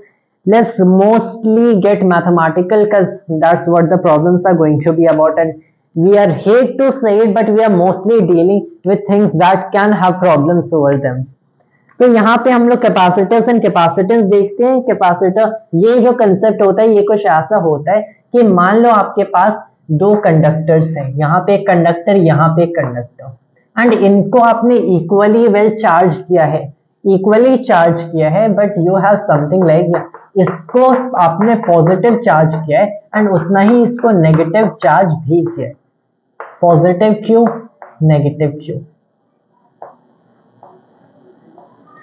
So if this is how you have basically charged them, कुछ distance पे है, तो इस particular kind के system को आप एक capacitor कहते हैं। इसका डिफरेंस क्या है डाइपोल सिस्टम से? वेल, डाइपोल में आपने मेनली दो पॉइंट चार्जेस को लिया है, कैपेसिटर सिस्टम में आपने दो कंडक्टर्स, दो चार्ज्ड कंडक्टर्स को लिया है, इक्वली चार्ज्ड है एंड कुछ डिस्टेंस पे प्लेस्ड है। This is a capacitor. यहाँ पे इसकी एक प्रॉपर्टी डिफाइन होती है जिसे कहा जाता है capacitance. This is the charge जो कि आपने यहाँ पे रखा है डिवाइडेड बाय में this potential difference, this voltage. Potential difference, I think I didn't tell what is potential difference between two points. It is the difference of potential between two points, as basic as that. तो यहाँ पे से हम लोगों ने Q by V कर दिया है, राइट। वेयर डू वी, यहाँ पे हमारा टॉपिक कहाँ पे गया? Okay, yup. तो इस चीज को वोल्टेज भी कहते हैं, इस चीज को, पोटेंशियल डिफरेंस को वोल्टेज भी कहा जाता है, a term usually used by engineers. इसके एक बहुत ही स्पेसिफिक केस होता है जो कि काफी इंटरेस्ट का होता है। तो अगर हम लोगों ने दोनों प्लेट्स को, एक पैरेलल प्लेट कैपेसिटर जहां पे दो पैरेलल प्लेट्स हैं, इन्हें बेसिकली कनेक्ट किया है किसी बैटरी से के पॉजिटिव एंड नेगेटिव टर्मिनल से, तो यहाँ पे हम लोग एक पोटेंशियल डिफरेंस क्रिएट कर सकते हैं दोनों प्लेट्स में एंड इन्हें वेल चार्ज कर सकते हैं। तो आपने इसे बैटरी से वेल कनेक्ट कर दिया है, यहाँ पे पॉजिटिव टर्मिनल, नेगेटिव टर्मिनल। तो अगर ये पॉजिटिवली चार्ज होता है, नेगेटिव चार्ज होता है, तो यहाँ पे Q आ गया, माइनस Q आ गया। तब हम लोग इस पैरेलल प्लेट कैपेसिटर की कैपेसिटेंस डिफाइन करते हैं by epsilon not A over D, where A is the cross sectional area of these plates and D is the distance between the two plates. अगर इसी चीज को वेल यहाँ पे मेरे पास पैरेलल प्लेट कैपेसिटर के बीच में सिर्फ वैक्यूम है, तब ये हमारा फॉर्मूला होता है फॉर द कैपेसिटेंस। अगर यहाँ पे इंस्टेड हम लोगों ने कोई दूसरा ऑब्जेक्ट रखा हुआ है, वेल यहाँ पे एक दूसरा ऑब्जेक्ट जैसे एक डाई इलेक्ट्रिक कहते हैं, well shortly see what it exactly is. तो यहाँ पे डाइलेक्ट्रिक का जो डाइलेक्ट्रिक कांस्टेंट होता है which is a property of the dielectric itself, इसकी वजह से कैपेसिटेंस मॉडिफाई हो जाते हैं and it becomes epsilon naught kappa A over D, and then that is well the permittivity of a medium। आपके पास कोई भी मीडियम है उसकी जो परमिटिविटी होगी, मतलब उसका जो एप्सिलॉन होगा, this is the permittivity of free space of vacuum, मतलब epsilon not times the dielectric constant of that medium. तो permittivity of free space, dielectric constant of the dielectric, this is the permittivity of the dielectric over A over D. Capacitance in presence of a dielectric in between the place, ये हमारे इसका formula हो जाता है। That is a parallel plate capacitor you can see right here। इसके basis पे अब यहाँ पे अगर एक चीज देखा जाए तो ये कैपेसिटेंस एक टोटल ज्योमेट्रिक प्रॉपर्टी होती है किसी भी कैपेसिटर की, कि सिर्फ इसकी ज्योमेट्री पे डिपेंड करती है। एक तो परमिटिविटी ऑफ फ्री स्पेस वहां पे है, एंड अगर बीच में डाइलेक्ट्रिक रखा गया है देन दैट, लेकिन प्लेस देमसेल्फ इसकी चार्ज पे डिपेंड नहीं करती है, डिपेंड करती है कि इनका एरिया क्या है, कितने डिस्टेंस पे रखा गया है। सो it is something like this. ये आपको बेसिकली बताएगी कि एक गिवन पोटेंशियल डिफरेंस, कि अगर मैंने कुछ पोटेंशियल डिफरेंस V, कुछ वोल्टेज V क्रिएट कर दिया बिटवीन द प्लेस, तो इस वोल्टेज पे मैं कितना चार्ज स्टोर कर सकता हूं इस कैपेसिटेंस से। That is what capacitance is about. Because well then Q is basically equal to C times V। तो एक वोल्टेज पे मैं कितना चार्ज स्टोर कर सकता हूँ ये डिपेंड करता है उसकी कैपेसिटेंस पे, डायरेक्टली प्रोपोर्शनल। सो Q equals CV। Alright, V equals ED formula हमें पता है। कैसे पता है? क्योंकि मैंने आपको बताया V is the integral of E dot dl। अगर कांस्टेंट इलेक्ट्रिक फील्ड होगी E बाहर आ जाएगा, तो यहाँ पे इनके बीच जो इलेक्ट्रिक फील्ड बन गई, कांस्टेंट इलेक्ट्रिक फील्ड यहाँ पे बनती है इनके बीच, क्योंकि आपको पता है कंडक्टर है, दोनों कंडक्टर हैं, तो sigma over epsilon not constant. किसी भी डिस्टेंस पे जाओ आप कंडक्टर से, किसी भी डिस्टेंस पे जाओ, सिग्मा ओवर एप्सिलॉन नॉट हमेशा यही फील्ड रहती है। सो सिंस ये भी कंडक्टर है, ये भी कंडक्टर है, कांस्टेंट इलेक्ट्रिक फील्ड बनेगी, तो it can be written as, जो पोटेंशियल डिफरेंस होगा that will be E times D। तो clearly it can be written even in that terms. Alright, effect of dielectric on capacitance मैंने बता दिया है, ये कैसे क्या इफेक्ट आता है, and I have told you about this C not. Usually इस टर्म को यूज किया जाता है, मैंने कुछ ऐसे टर्मिनोलॉजी यूज किए, this is C, this is C prime, इसको यूजुअली कहते हैं C नॉट, एंड ये C हो गया। इनका अगर रेशियो देखो, that of dielectric over the capacitance without dielectric, तो ये कापा होगा। Dielectric constant of materials usually greater than 1 होता है। इसका मतलब जब आप इनके बीच एक डाइलेक्ट्रिक रखते हो, आपने इस चीज की एक पोटेंशियल डिफरेंस पे कैपेसिटी बढ़ा दी है कि एक पोटेंशियल डिफरेंस पे कितना चार्ज स्टोर हो सकता है। So that's pretty good thing that we can do with this thing. Combination of capacitors हम लोग देखेंगे, but first of all alright now the combination of capacitors, जब 2 या 3 या ज्यादा कैपेसिटर्स को कनेक्ट करते हैं तब क्या कैपेसिटेंस कैसी हो जाती है, कैसे चार्ज स्टोर होता है। तो पहला हम लोग कॉम्बिनेशन देखेंगे जब इन्हें पैरेलल कनेक्ट किया जाता है, पैरेलल कंबाइन किया जाता है, कि एक कैपेसिटर है, यहाँ पे दूसरा कैपेसिटर है, इसकी कैपेसिटेंस C1, इसकी capacitance C2। Alright, we are looking at it without dielectrics, even though dielectrics को ऐड करने के बाद भी ज्यादा चेंज नहीं आएगा। अगर हम लोगों ने कुछ ऐसा देखा है कि आपने इसे अब यहां से किसी बैटरी से कनेक्ट कर दिया है, सो इस पे पॉजिटिव होगा, इस पे नेगेटिव टर्मिनल होगा, तब यहाँ पे पॉजिटिव चार्ज आ गया, यहाँ पे नेगेटिव चार्ज आएगा। अब सिर्फ कैपेसिटर से, तो अगर यहाँ पे पॉजिटिव चार्ज आ गया, यहाँ पे नेगेटिव, क्योंकि इस चीज को पॉजिटिव से कनेक्ट किया गया, इस चीज को नेगेटिव से, तो ये पॉजिटिव है, ये नेगेटिव आ जाएगा, ये नेगेटिव है, ये पॉजिटिव, ऐसा कुछ स्टेट आया, पॉजिटिव नेगेटिव का। ये C1 है, ये C2 है। आप पोटेंशियल डिफरेंस देखो, यहां से यहां तक, इस पॉइंट एंड इस पॉइंट के बीच पोटेंशियल डिफरेंस क्या है। अगर मैंने इसे V बोला, मैं बोलता हूं ये जो पोटेंशियल डिफरेंस है, इसे मैं ये पोटेंशियल डिफरेंस लिख सकता हूं प्लस ये पोटेंशियल डिफरेंस। तो इस चीज को मैंने V1 बोला, इस चीज को V2।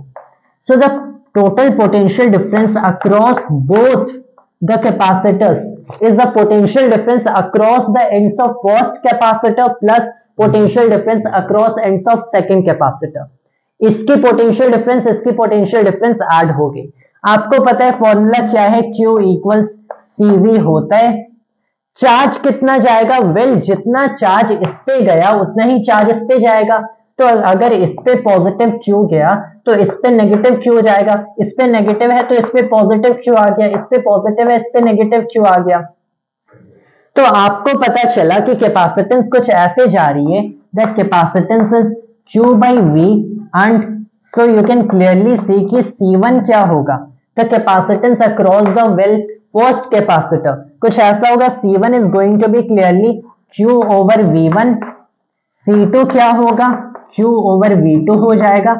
अब अगर आपको पता है कि V equals V1 plus V2 होता है, what we might as well do is कि मैंने इसे थोड़ा रिवर्स करके लिखा है, it is like V equals Q over C use करके आपको पता चला कि इसे मैं क्लियरली लिख सकता हूं this Q over C V1 plus V2 and V1 and V2 individually क्या है, V1 तो मैंने लिख दिया Q over C1, V2 मैंने लिख दिया Q over C2, मतलब आपको पता चला V जो कि टोटल Q over C होगा। Q over C क्यों होगा, क्योंकि Q आपने इस एक कंबाइंड कैपेसिटर पे रखा है C। अब ये C यहाँ पे है क्या, दैट इज द क्वेश्चन, कि अगर आपने इसे एक पोटेंशियल डिफरेंस से कनेक्ट कर दिया दो कैपेसिटर्स को इनके यहाँ पे एंड से, and it is like in पे charges Q minus Q arise हो रहे हैं, तो मैंने मान लिया कि दोनों कैपेसिटर एक सिंगल कैपेसिटर फॉर्म करते हैं, एंड अगर इंडिविजुअल कैपेसिटेंस इनकी C1 एंड C2 है तो मैंने मान लिया कैसा कैपेसिटेंस फॉर्म करते हैं जिसकी कैपेसिटेंस C है सच दैट ये जो पोटेंशियल डिफरेंस है इस कैपेसिटर कंबाइंड कैपेसिटर के एंड का ये V है which is given by the charge that is placed on it Q over it's capacitance C, जो कि हमें कैलकुलेट करना है कि कंबाइंड कैपेसिटेंस क्या है या फिर कंबाइंड कैपेसिटर की कैपेसिटेंस क्या है। सो यू से दैट ये basically V Q over C के इक्वल होगा, ये V1 प्लस V2 के इक्वल है, V1 एंड V2 तो Q1 over C1 Q over C2 है, तो आपको पता चला Q सारे साइड से कैंसिल हो गया, इसलिए Q over C equals Q over C1 plus Q over C2, Q cancel कर दिए एंड यू नाउ नो कि 1 over C1 plus 1 over C2 के इक्वल होगा, इसे इक्विवेलेंट कैपेसिटेंस कहते हैं। तो आपको ये पता चला for n capacitors in parallel, sorry in series, ये सीरीज कॉम्बिनेशन है, मतलब एंड टू एंड ज्वाइन किया गया, जब एंड टू एंड है तो सीरीज कॉम्बिनेशन है। तो फॉर n सच कैपेसिटर्स आपने लिखा 1 over equivalent capacitance is 1 over C1 plus 1 over C2, कहां तक ऐड किए प्लस 1 ओवर Cn तक, दिस इज द फॉर्मूला। यही पैरेलल कॉम्बिनेशन के लिए देखें कि जब कैपेसिटर्स को पैरेलल कनेक्ट किया गया है, सो इट इज लाइक जैसा डायग्राम यहाँ पे बनाया गया है, सो यहाँ पे आपने एक यहाँ पे कुछ चार्ज स्टोर किया है एंड फिर इसे कनेक्ट किया गया है, यहाँ पे एक दूसरा कैपेसिटर है, राइट, यहाँ पे चार्ज आपने रख लिया Q1 इस पे माइनस Q1 होगा, इस पे अगर Q2 हुआ इस पे माइनस Q2 होगा, and here you might have as well connected it with some potential difference source जिसे V कहते हैं। अब यहाँ पे इस काइंड के कॉम्बिनेशन को वेल पैरेलल कॉम्बिनेशन कहते हैं। अब इसमें हो क्या रहा है कि ये जो करंट ट्रैवल होगी, जो चार्जेस जाएंगे जो कि चार्ज स्टोर करते हैं कैपेसिटर्स पे, well it is something like this कि इस एंड एंड इस एंड के बीच जो पोटेंशियल डिफरेंस है वो उतना ही पोटेंशियल डिफरेंस है जो कि इस एंड एंड इस एंड के बीच है। ऐसा क्यों, क्योंकि इन्हें एंड टू एंड ऐसा ही कनेक्ट किया गया टू द सोर्स। आपको देख के पता चलता है कि यहाँ पे ये जो पूरी लाइन होगी this is like an equipotential surface, इस पूरी लाइन पे सेम पोटेंशियल होगा, इस पूरी लाइन पे सेम पोटेंशियल होगा, तो इन दोनों लाइंस के बीच सेम पोटेंशियल डिफरेंस है across each and every point. तो अब दोनों कैपेसिटर के एंड में वोल्टेज सेम है, इस केस में चार्ज सेम बन रहा था, वोल्टेज सेम बनेगा, लेकिन कुछ चार्ज यहाँ पे आएगा, कुछ यहाँ पे आएगा, कुछ यहाँ पे आएगा, कुछ यहाँ पे आएगा, Q1 minus Q1, Q2 minus Q2, अब चार्ज का डिफरेंस आ गया। सो it goes like this that you से Q इक्वल्स CV, राइट, मतलब Q1 इक्वल्स C1V होगा, Q2 इक्वल्स C2V होगा।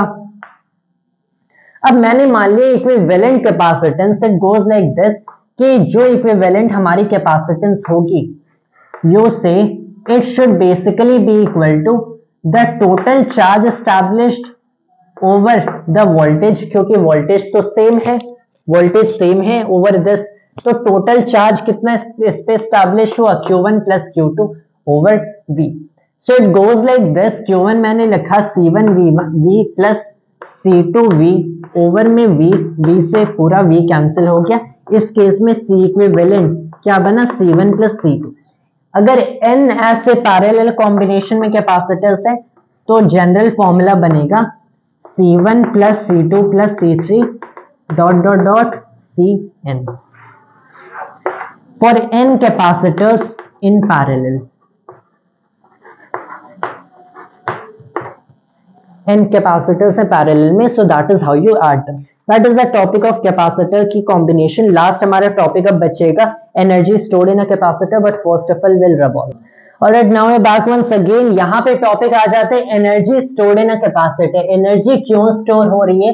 Well this is quite interesting fact कि मान लो अगर एक पैरेलल प्लेट कैपेसिटर है, फॉर इंस्टेंस दो पैरेलल प्लेट्स हैं as we have already seen, तो यहाँ पे जो इलेक्ट्रिक फील्ड होती है it is something like this. मान लो यहाँ पे पॉजिटिव क्यू चार्ज हो गया, नेगेटिव क्यू चार्ज हो गया across a potential difference between the two ends as we. तब आपको पता है कि इनकी कैपेसिटेंस भी सी हो सकती है, इसकी capacitance such that the relation exist that the capacitance is the charge stored over the potential difference between the two ends, two plates और the two conductors of the parallel plate capacitor. अब यहाँ पे इसमें energy actual में store हो जाती है इस रीजन से कि जब कोई चार्ज आपका जाएगा, इट इज लाइक आपने इसे कहीं पोटेंशियल डिफरेंस से कनेक्ट किया है, तो जैसे आपने पोटेंशियल डिफरेंस से कनेक्ट करके किसी बैटरी से कनेक्ट करके स्विच ऑन किया तो चार्जेस इन प्लेस पे ट्रैवल करने लगते हैं। चार्जेस इन प्लेस पे ट्रैवल करने लगते हैं, इस पे पॉजिटिव एक्यूमुलेट होगा, इस पे नेगेटिव होगा।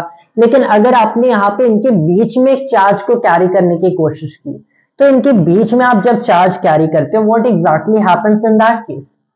Well what happens in that case is something like this कि आपके पास ये एक प्लेट है, ये एक प्लेट है, ऑलराइट, कंडक्टर है, मतलब किसी भी पॉइंट पे अगर आप देखो एक इलेक्ट्रोस्टैटिक फील्ड बन रही है। ये इलेक्ट्रोस्टैटिक फील्ड कैसे बनेगी? इस पॉइंट पे देखो, पॉजिटिव की वजह से रेपेलिंग है, पॉजिटिव प्लेट की वजह से इस पॉइंट पे इस डायरेक्शन में होगी, नेगेटिव अट्रैक्शन के लिए होगी फॉर फील्ड इटसेल्फ, तो नेगेटिव भी इसी डायरेक्शन में। तो आपको पता चला फील्ड एक्चुअल में अंदर कैंसिल नहीं होती है, रादर एड अप हो जाती है। सो इट इज लाइक ये प्लेट यहाँ पे, ये प्लेट यहाँ पे, I show clearly positive side, negative side. Positive की वजह से इस डायरेक्शन में फील्ड बनी, नेगेटिव की वजह से भी इस डायरेक्शन में फील्ड बनी, तो total from positive to negative. तो अगर मैंने एक चार्ज को यहाँ पे इस पॉइंट पे छोड़ दिया, इस पॉइंट पे, आपको पता है ये चार्ज कहाँ पे ट्रैवल करेगा? फील्ड इस डायरेक्शन में हो तो उसी डायरेक्शन में ट्रैवल करेगा, राइट। अब जब ये चार्ज इस डायरेक्शन में ट्रैवल करता है, ये गेन करेगा काइनेटिक एनर्जी। एनर्जी आई कहां से? पोटेंशियल एनर्जी से आएगी, मतलब यहाँ पे पोटेंशियल एनर्जी इस रीजन में एग्जिस्ट करती है, इलेक्ट्रोस्टैटिक पोटेंशियल एनर्जी। अब जो फन फैक्ट है यहाँ पे कि प्लेट्स के बाहर किसी पॉइंट में, किसी स्पेस में पोटेंशियल एनर्जी नहीं है। क्यों? इस रीजन से नहीं है, या फिर अगर होगी भी तो वो कांस्टेंट होगी throughout. Well it also doesn't make any sense to say constant potential energy through space, क्योंकि ये स्पेस की प्रॉपर्टी नहीं है, ये खुद प्रॉपर्टी होती है सिस्टम की। क्योंकि अगर मैंने यहाँ पे फील्ड कैलकुलेट करने की कोशिश किया तो यहाँ पे कोई फील्ड नहीं है। क्यों? क्योंकि यहाँ पे सिग्मा ओवर 2 एप्सिलॉन नॉट इसकी वजह से बनेगा, इसकी वजह से माइनस दैट अमाउंट बनेगा, कैंसिल। क्योंकि ये डिस्टेंस पे, कंडक्टर्स की फील्ड डिस्टेंस पे डिपेंड नहीं करती है, इस रीजन से आप किसी भी पॉइंट पे देखो, किसी भी डिस्टेंस पे देखो, फील्ड्स हमेशा कैंसिल आउट हो जाएंगे। इन प्लेस के बाहर, प्लेस के बीच में फील्ड एड अप हो जाएगी, मतलब पोटेंशियल एनर्जी सिर्फ यहाँ पे। Now it is a fun fact, क्योंकि अगर आपने यहाँ पे किसी चार्ज को रखा, so when you are placing some charge here, इसे यहाँ पे मूव करने में कोई ज्यादा एफर्ट नहीं लगने वाला। इनफैक्ट अगर ये यहाँ पे चल रहे हैं, वहां पे चलेगा, Newton's first law of motion, constant motion. तो आपको पता चला यहाँ पे कोई चेंज, यहाँ पे कोई पोटेंशियल एनर्जी है नहीं जब यहाँ पे फील्ड नहीं है। देन यू फाइंड कि यहाँ पे फील्ड है, पोटेंशियल एनर्जी है, यहाँ पे फील्ड नहीं है, पोटेंशियल एनर्जी नहीं है। मतलब आपसे क्वेश्चन पूछा गया पोटेंशियल एनर्जी होती कहाँ पे? पोटेंशियल एनर्जी होती है फील्ड के अंदर। Potential energy field, electric field या फिर electric potential energy electric field के अंदर स्टोर होती है। एंड वेल जब ये इलेक्ट्रिक फील्ड किसी दूसरे चार्ज पे एक्ट करता है, मतलब फोर्स पे एक्ट करता है, तब ये फील्ड निकलती है and it is like kinetic energy. Mathematical well object है ये ऑफ कोर्स, तो मैथमेटिकली ही ये सोचना है, ऐसा नहीं कि कोई एक्चुअल में फिजिकली चीज वहां से निकल रही है। तो पोटेंशियल एनर्जी फील्ड के अंदर एग्जिस्ट करती है as a very nice way of saying this. तो इसके यहाँ पे फील्ड है, यहाँ पे पोटेंशियल एनर्जी होगी। मैं आपको फॉर्मूला बता देता हूँ। ये potential energy between the place of a parallel plate capacitor is given by half CV square. इसे half CV square, if I am correct with formulas which I am usually not correct, तो this is half CV square. इसे Q square C/2 भी लिखा जाता है। इसे और क्या लिखते हैं, sorry Q square over 2C, my bad, half QV भी लिखते हैं। तो वेल इसके तीन अलग अलग फॉर्म्स हैं। All can be which seen by this particular formula C equals Q over V। तो this is the energy that is stored. अगर आपने V अमाउंट का पोटेंशियल डिफरेंस रखा है between the two ends of a capacitor of capacitance C, तो इतनी energy store होगी if Q amount of charge is established on the place by the given formula। इतनी field होगी। और हम लोग सिंस ये फील्ड के अंदर स्टोर होती है, हम लोग स्पेस के थ्रू इसकी field density, sorry energy density भी बता देते हैं, विच कैन बी सीन, इसका सीधे से formula is given by energy density. यहाँ पे U रिप्रेजेंट किया गया, ऑफन इसे U के ऊपर एक बार लिखा जाता है, half epsilon not E square. कि अगर यहाँ पे आपके पास इलेक्ट्रोस्टैटिक एनर्जी है जो कि एक इलेक्ट्रिक फील्ड E के अंदर स्टोर हो रही है, तो half epsilon not E square if in vacuum, vacuum के अंदर रखा गया है एक इलेक्ट्रिक फील्ड E है जिसके अंदर इलेक्ट्रोस्टैटिक एनर्जी स्टोर हो रही है, तो जो density of that electrostatic energy है that is given by half epsilon not E square. अगर किसी दूसरे मीडियम डाइलेक्ट्रिक के अंदर रखा गया तो ये एप्सिलॉन नॉट नहीं, ये एप्सिलॉन हो जाएगा the permittivity of that medium, मतलब epsilon not times kappa that is dielectric constant. So I think that is what needs to be told in this। हम लोगों ने सारे ये derivations भी carry out नहीं किया, I've just told you about them and explained you what basically the terms mean for the reason हमें quickly summarize करना है as we have a lot to do, I mean lots of chapters to do। Of course सारे chapters in 12th cover नहीं हो पाएंगे। I don't think कि electrostatics, I think electromagnetism भी barely cover होगा। So in that case we have to quickly go through concepts, derivation, not see so much as of that। And that was all for today's video of mine, and thanks to all of you।